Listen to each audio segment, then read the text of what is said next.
essa cara de pau aí, tomando café como se fosse uma pessoa decente. Não sou, não sou. Por que que eu digo isso, gente? Porque eu dei uma banda nesse negócio dos 12 livros. Estou sendo completamente indecente na forma, nas minhas atitudes, sabe? Porque ao invés de escolher 12 livros para ler em 2025, eu escolhi 12 temas. Então, 12 temas deixa aberto para eu encaixar os livros que eu for lendo dentro desses temas. Ou seja, uma cara de pau. Tem uma banda na ideia de que você tem que fazer uma lista e você tem que determinar os livros. Por que eu fiz isso, gente? Além, obviamente, de eu ser uma pessoa indecente.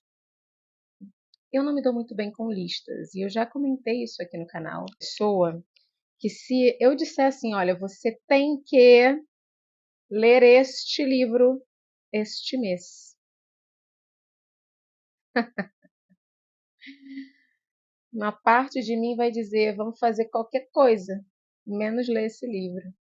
Então a gente pode dizer o quê? Que eu carrego, eu que sempre fui uma certinha da vida, né? Quem me conhece tem quem me conhece sabe. Quem tem uma relação próxima a mim sabe que eu sou um pouquinho, sabe? Certinha. Eu tenho que ser certinho. Eu tenho um lado rebelde. Como tudo tem uma dualidade, né? Quanto mais certinho por um lado, mais rebelde por outro. Carl Jung já dizia isso, né? Então eu tenho um lado muito rebelde. E nas coisas que não estão ligadas ao meu trabalho, às minhas obrigações, meus compromissos, e para mim esses livros não são compromissos, né? São curiosidade, prazer, sabedoria, uma busca talvez por êxtase, né? Por, por ter experiências estáticas, conhecer outras culturas, conhecer outros pensamentos. Não tem nada a ver com obrigação. Eu não quero colocar sempre essa ideia de eu tenho que ler este livro esse mês. Então, eu coloquei aqui 12 temas. E aqui eu tenho uma certa liberdade para ir encaixando os livros que eu tenho, os livros que eu quero ler, dentro dessas temáticas aqui. Aí eu vou encaixando os livros que eu quero ler, o que eu tenho ali, a percepção de que serão lidos esse ano, dentro dessas 12 caixinhas, né? Dentro desses 12 contextos. A única regra que eu realmente estou me impondo este ano, se Deus me permitir, né? É não comprar muitos livros. É ler o que eu tenho aqui na minha biblioteca pessoal, trocar livros em livraria, em sebos, mas não ficar comprando livros. Por quê, gente? Porque a gente tem que ter um controle. Eu não sou rica, quem me dera. Então a gente tem que ter cuidado para às vezes não se enrolar financeiramente por uma coisa que, por exemplo, você compra, você parcela, compra no cartão de crédito. Quem gosta de livro já fez isso, tá, gente? Já parcelou livro no cartão. E aí você acaba nem lendo aqueles livros naquele momento. Então, assim, é uma coisa que eu não estou aqui criticando quem faz, até porque eu faço, né? Então seria um pouco hipócrita da minha parte. Mas eu tive essa conversa comigo e esse ano eu não quero ficar gastando muito com livros. Quero ir mais a sebos, quero trocar mais livros. E, assim, uma compra aqui, uma compra ali, ok. Nada de fazer super compras com 10 livros. Entendeu, Marina do futuro, da Black Friday? Entende da Book Friday? Entendeu, Marina, das promoções da Amazon? Volte para assistir esse vídeo. Se você é compulsivo por comprar livros, deixa aí nos comentários, gente. Eu preciso me sentir assim, parte de um grupo, sabe? E outra coisa que eu quero falar antes de começar esse vídeo, que eu acho importante, quer dizer, antes de começar o vídeo não, porque o vídeo já começou, antes de começar ali a mostrar para vocês os livros, e é muita coisa, então eu tenho que ser um pouco ágil aqui, para não ficar um vídeo muito longo, é que eu estou usando óculos hoje, né? Estou usando óculos e em alguns momentos aparece alguém aí com um espírito muito baixo, gente, porque para mim, assim, é uma tristeza da alma. A pessoa só conseguir, tudo que eu falo do vídeo, a pessoa só prestar atenção no óculos no meu rosto, que eu estou mexendo no óculos, que eu estou botando a mão no óculos, que eu estou ajustando o óculos. Gente, o óculos escorrega. E eu arrumo. E ele escorrega e eu arrumo. E muitas vezes eu tenho o hábito de tocar no meu óculos, porque eu sinto essa necessidade. Eu sou uma pessoa de toque, né? Eu gosto de tocar, eu gosto de botar a mão. Então, se isso é uma coisa que incomoda, ficar vendo alguém ajustando, eu não posso nem, não sei nem o que dizer. Mas eu achei interessante fazer esse aviso, por quê? Porque eu não vou ficar autoconsciente de colocar a mão no meu óculos, de ajustar o meu óculos, e de vez em quando aparece alguém aí comentando sobre isso. Então, provavelmente, neste vídeo eu vou mexer no meu óculos o tempo inteiro. Quem quiser ser meu amigo mesmo assim, minha amiga mesmo assim, seja muito bem-vindo ao Flores de Leitura. Então, já aproveitando, sejam muito bem-vindos ao Flores de Leitura. Esse é o vídeo de leituras para o ano de 2025.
Como vocês viram aí, eu meio que já dei um spoiler das leituras que estão nessa lista. O primeiro tema que eu separei é um livro que está há muito tempo na estante. Então eu tenho certeza que vocês têm um livro que foi comprado há muitos anos e que ainda não foi lido. Eu selecionei 3 livros aqui que eu acho que já estão assim, olhando para mim e falando: e aí, minha senhora? Quando você vai parar de enrolar a gente? Quando nós vamos nos relacionar de verdade? Para de me enrolar, mulher. Né? Então, esses livros estão assim, gritando por atenção. E aí eu decidi colocar 3 porque, né, eu não preciso escolher um só. Enfim, um que está aqui há muito tempo me esperando é o Nome da Rosa, do Humberto Eco. Eu não lembro de ter lido nada do Humberto Eco. Se eu li algo dele, foi algo de não ficção, ensaios ou algo assim, tá, gente? Então é uma oportunidade. Esse livro está aqui, eu acho que desde 2021.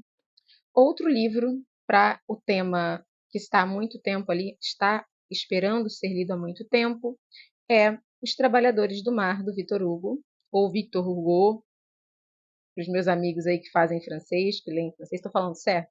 E por último, o que está, assim, gente, há muito, muito tempo. Eu ganhei esse livro do meu pai em 2015. Eu tinha 24 anos.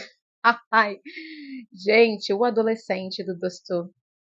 E eu acho interessante falar de O Adolescente, ou ler O Adolescente, porque eu não vejo ninguém falando desse livro.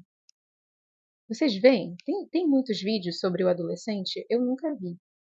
Então esse livro está aqui, gente, vejam que ele está como novo, tá novinho. Eu nunca li o livro, gente. Né? Finalmente agora, esse ano, tenho certeza de que eu lerei este livro, até porque Dostô é o meu escritor favorito, mas esse é um outro tema da nossa lista aí do ano. Então, peraí. Um outro tema que eu destaquei aqui é um livro publicado no ano em que eu nasci. E eu tive que fazer uma pesquisa para isso.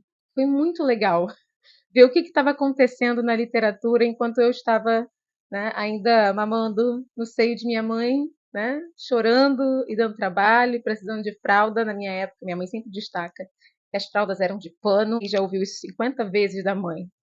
Eu tinha que lavar essas fraldas, enfim. Muita intimidade, né?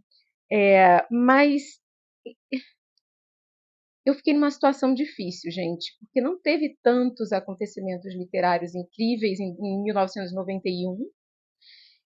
Então, o único grande acontecimento literário de 1991 foi o Evangelho segundo Jesus Cristo, do José Saramago, com quem eu tenho uma relação muito complicada. Eu li Memorial do Convento e, apesar de eu adorar os personagens, eu não gostei daquela panfletagem dele. Eu acho que todo escritor, até certo ponto, é um panfleteiro.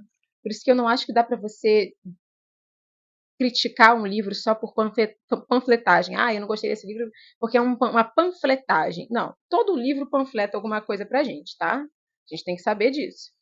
E alguns livros que eu gosto muito, você tem ali o autor quebrando a quarta parede, né? E falando com o leitor as opiniões dele, por exemplo, Jane Eyre. Então, assim, não é algo que necessariamente me atrapalha na leitura. Porém, como ele é. Gente, é tão difícil. Eu sou cristã, eu sou católica. E apesar de, obviamente, não ser a pessoa mais praticante, assim, né? Não sou nem de longe uma pessoa dogmática. Me incomodou algumas coisas que ele falou ali. O que é problema meu, obviamente, não é um problema do escritor. Mas a forma como ele interrompia a história para fazer essas. Sabe? Ai, gente, enfim. E aí, ter que ler o Evangelho segundo Jesus Cristo, será que eu tenho condições? Será que eu consigo colocar a minha fé de lado para ler esse livro? Por isso eu coloquei sim o livro na lista, só que eu não tenho. Então é uma obra que eu vou ter que adquirir aí ao longo do ano, ok? Vamos ver. Eu acho que um livro que poderia me desafiar esse ano, no que tange as minhas ideias, a minha visão de vida, e que foi publicado no ano do meu nascimento, seria esse. Outro tópico é livro mais complicado e desafiador, mais desafiador. Né? Eu tenho 2 livros que eu selecionei. Eu pensar que esses livros são complicados e desafiadores pelo que os leitores falam dessas obras, tá, gente? A Morte de Virgílio, do Herman Brock, e claramente um que eu já tinha dito para o mundo inteiro que eu vou ler é Grande Sertão Veredas, de João Guimarães Rosa. Eu não sei quando no ano, talvez seja agora no início do ano. Eu gosto de começar lendo bastante, porque depois a gente vai perdendo um pouco aí o prumo ao longo do ano, pelo menos eu, né? Então, eu geralmente começo o ano lendo bastante. E, enfim, nem preciso dizer que esse livro é o bicho-papão. As pessoas amam, mas sempre fazem questão de deixar muito claro que é uma leitura bem difícil, não tem capítulo, não tem pausa. Só olhando assim você já vê que um negócio desafiador. Mas esse ano, né, tirar essa vergonha da minha vida, né? Porque uma brasileira que ainda não leu o Grande Sertão. Um outro tema que eu destaquei aqui também foi livros dos meus escritores favoritos, né? Então, destaquei aqui primeiramente O Idiota, do Dostô, que eu ainda não li, nessa edição maravilhosa da Nova Fronteira. O bichinho é forte, gente. Vai ser muito bom. Já estou esperando amar esse livro, né? Porque é Dostoiévski. Não fica melhor do que Dostoiévski, gente. E aí também selecionei A Cidade Sitiada, da Clarice Lispector, que é uma das minhas escritoras favoritas. Selecionei também As Ondas da Virginia Woolf, Então, gente, Marina, você só leu 2 livros dela. Você já pode dizer que ela é a favorita? Sim, porque eu disse. Quem determina sou eu. Tem pessoas que dizem que para você determinar que um escritor é o seu escritor favorito, você tem que ter lido, sei lá, 3, 5 livros do cara ou da mulher, eu já digo que é uma escritora favorita. E é isso. E também, dentro ali dos livros dos meus escritores favoritos, eu quero ler o romance de Stefan Zweig. Eu tenho sempre que lembrar que eu comprei essa coleção completa do Stefan Zweig há um ano atrás, num sebo em Arraial do Cabo. E aqui, nesse livro especificamente, você tem o único romance que o Stefan Zweig escreveu, publicou, né? Que é Coração Inquieto. Meu coração já está inquieto para ler este romance. Inclusive, eu não sei se tem disponível aí, gente, em novas traduções, não sei. Vocês sabem se tem disponível aí novas edições desse romance? Eu acho que não, eu nunca tinha visto, eu só vi os contos e a autobiografia dele e a biografia da Maria Antonieta, que eu continuando agora, o próximo tema é uma biografia ou autobiografia. Eu selecionei, portanto, Eu Sei Porque o Pássaro Canta na Gaiola, da Maya Angelou, que é uma das minhas poetisas favoritas. Se você nunca ouviu Mulher Fenomenal, busque aí no Google ou no YouTube ela fazendo a leitura desse poema, que é a coisa mais linda. Enfim, então esse aqui, pelo que eu entendo, é parte de uma série de livros que eu tenho todos dela aqui, que são autobiográficos. Ela fala sobre a trajetória de vida dela como uma mulher negra nos Estados Unidos, ali dos anos 50, 60, tá? E aqui eu acredito que seja a infância dela. E também botei aqui na lista, quem está acompanhando os meus vídeos aí há algum tempo já previa, que é a biografia da George Eliot. O nome dessa biografia é A Voz de um Século. Próximo tópico é um livro em uma língua, um idioma, que eu considero muito bonito, que eu admiro esse idioma. Eu puxei a sardinha para o meu idioma, né? Que eu acredito que é o mais bonito, o português, e escolhi o Romance da Pedra do Reino, do Ariano Suassuna. Eu tenho esse livro aqui também na minha biblioteca já faz alguns anos. Eu queria ter comprado a edição em capa dura, mas eu não encontrei, gente. Esse aqui será o livro que corresponde ao idioma que eu acho mais bonito na face da Terra. O próximo tópico é não ficção, livros de não ficção. Eu selecionei Alucinações Musicais, do Oliver Sacks. Para quem não sabe, eu fiquei apaixonada pelo Oliver Sacks em 2024. E eu amo música, gente. Eu sou uma pessoa que é completamente alucinada por música. Então eu tô doida para saber assim sobre como é que funciona, por quê, né? Porque que tá relatos sobre a música e o cérebro. Tentar entender do ponto de vista mental por que a gente gosta tanto de música, porque a música ela acaba com a nossa raça emocionalmente, né? E também selecionei aqui o No Coração do Mar, que foi uma compra no sebo, e aqui o subtítulo é A História Real que Inspirou o Moby Dick, de Melville. Eu gosto muito de Moby Dick. Eu li quando eu tinha uns 20, 23, 20, 22, 23 anos. Já está na hora de fazer até uma releitura. Aí agora, gente, o tópico que eu selecionei é livro contado em um contexto, seja cultural ou histórico, que me interessa, tá? Eu coloquei O Som e a Fúria, do William Faulkner, que é um livro que eu li, gente, mas sabe quando você faz uma leitura e você não lembra de absolutamente nada? E eu acho que isso aqui, esse livro eu li num momento muito complicado. Foi 2013. Foi um ano muito difícil para mim, onde várias pessoas da minha família faleceram, assim, pessoas idosas da minha família, mas também pessoas mais jovens. O meu padrinho faleceu, o meu tio faleceu. Então, assim, gente, foi um ano muito difícil. Então, às vezes eu penso em tudo que eu li nesse ano e eu acho que, sabe, eu nem estava lá. Então, eu vou considerar como uma primeira leitura, ok? E o contexto histórico muito me interessa. Eu gosto dessa época aqui, dos anos. Eu acho que esse livro se passa nos anos 20, né? Nos anos 30, ali no sul dos Estados Unidos. Eu gosto, gente, eu gosto. Eu li O Sol é para Todos e ele se passa também ali naquela energia do sul. Os temas que são abordados me interessam. E também O Mestre e a Margarida, do Mikhail Bulgakov, que nem preciso dizer, a gente está falando aqui da, da Rússia, que, né, meus escritores favoritos, né, especialmente Dostoiévski, são russos. E eu acho que aqui a gente já está falando da época da União Soviética, que eu só li o Doutor Zhivago, se eu não me engano. Então, ler uma obra que se passa na época da União Soviética é interessante, né? É pensar aí em como que as pessoas viviam nessa época. Na verdade, eu minto, né? Porque eu li o romance, talvez o maior romance, romance romântico mais lindo que eu li na minha vida, que se chama O Cavaleiro de Bronze, da Paulina Simons.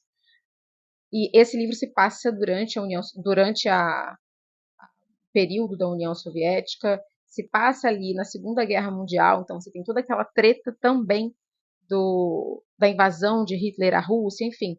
Mas eu nunca li um livro que é considerado um clássico da literatura russa que foi escrito nesse período. Então, me interessa o contexto histórico. Gente do céu, eu só reparei que eu não tinha mostrado a releitura, o livro que eu tinha separado para releitura, quando eu fui editar.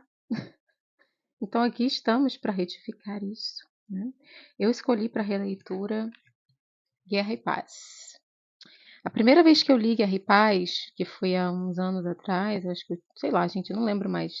Fiz um projeto de leitura aqui no YouTube, na época eu tinha um canal que estava vinculado ao meu blog Minha Vida por um Livro, e eu não continuei, eu terminei de ler, mas eu acho que eu não continuei o projeto aqui, e foi uma edição em inglês. Eu li Guerra e Paz a primeira vez em inglês, levei alguns meses, acho que eu levei uns 4, 5 meses para terminar. Então é uma releitura, gente, muito bacana. Eu acho incrível reler esse livro, hoje como uma mulher de 33. Né? Então aqui agora eu vou ler por essa edição traduzida pela Companhia das Letras. Eu não sei quem é o tradutor, vou saber quando eu abrir aqui. Quer dizer, quando eu abrir, quando eu começar a ler. E é um projeto que eu devo começar logo também, gente, porque não é rápido ler Guerra e Paz. Né? Mas é isso. Voltemos agora aí para o vídeo. Então, para terminar, nós temos aqui dos últimos 3 tópicos, né?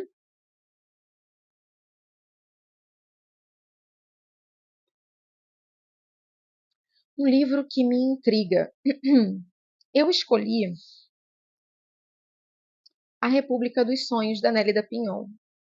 Por quê? Porque eu nunca tinha lido nada dela. Gente, aconteceu um acidente aqui com a pontinha desse livro. Eu fiquei chateadíssima. Enfim, melhor nem comentar. Mas eu nunca li nada, apesar de já ter visto várias entrevistas, palestras da Nélida, portanto, sou uma admiradora dela. Eu nunca tive contato com a literatura dela e já tem alguns anos que eu tenho esse livro também ali guardadinho. E me intriga. É o tema, a época, né, parece que se passa em São Paulo. Eu tenho interesse em conhecer melhor, ok? Outro, o outro tópico é um livro escrito por um autor que eu ainda não conheço, ou seja, um novo autor para mim. Eu já vou ser esperto e colocar o livro que eu estou lendo, que é Stoner. Foi um presente, né? Stoner, do John Williams. Eu estou adorando esse livro, gente. Eu estou saboreando esse livro. Eu fico até meio que enrolando para ler, porque eu estou gostando muito. Então, já vou colocar esse aqui como um novo autor. Viu? Quando eu terminar esse aí, eu já cumpri um tema do ano. Tem que ser esperto nessa vida, gente. E por último, um livro que não é narrado de forma convencional. E aí eu coloco poesia, né, que não é prosa, ok, gente? Então pode ser poesia, pode ser livro em cânticos, né? Que foi o que eu escolhi aqui, inclusive, que é Paraíso Perdido, do John Milton. Isso aqui é muito ambicioso da minha parte, tá, gente? Mas aqui eu quis colocar para eu não esquecer que eu preciso ler esse aqui. Assim como eu amei a Divina Comédia, provavelmente eu vou amar isso. Tá? Mas a gente precisa de um pouco mais de paciência, tranquilidade para ler esse tipo de texto, e tudo que a gente tem pouco no mundo atual é tempo, paciência e disponibilidade. Então, eu vou precisar encontrar o contexto certo para ler, mas eu queria colocar na minha lista. E é isso, gente. Essa é a minha lista. Se vocês se sentirem inspirados aí para colocar alguns desses temas no ano de vocês, eu vou ficar muito feliz também. E é isso. Um beijo. A gente se vê no próximo vídeo.